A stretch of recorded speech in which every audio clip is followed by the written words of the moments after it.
Hi friends, నేను మీ Dilip ఎడిజెడ్ videos కొత్త వీడియోతో అయితే మళ్ళీ మీ ముందుకు వచ్చేసా. అదే ఫ్రెండ్స్, ఇప్పుడు మనం కృష్ణా జిల్లాలోని శ్రీకాకుళం అనే గ్రామంలో అయితే ఉన్నాం అనమాట. ఇక్కడ ఆంధ్ర మహావిష్ణువు టెంపుల్ అనేది అతి పూర్వమైన టెంపుల్ అయితే ఉంది. ఇవాళ ఈ టెంపుల్ యొక్క ప్రత్యేకతలు ఏంటి అనేది ఈ వీడియోలో మీకు నేనైతే తెలియజేస్తాను.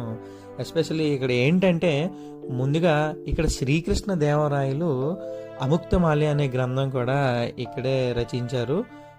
ఇప్పుడు ఈ టెంపుల్ యొక్క ప్రత్యేకతలు ఏంటనేది ఇక్కడ ఈ గుళ్ళో ఉన్న అర్చకుల వారిని అడిగి మనం తెలుసుకునే ప్రయత్నం చేస్తానన్నమాట. ఖచ్చితంగా వీడియో అనేది ఎక్కడ స్కిప్ చేయకుండా కంటిన్యూగా చూడండి. మరి విష్ణు స్వరూపంలో వెలిసారండి స్వామివారు సాలగ్రామశిల.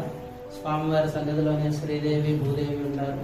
స్వామివారి తలభాగానికి దశావతారాలు ఉంటాయి. అటు ఇటు స్వామివారి మెడలో నుండి సాలగ్రామాలు మారుతుందండి. మనకి ఎక్కడైనా విష్ణుమూర్తి స్వరూపాలంటే కృష్ణుడు గాను రాముడు గాను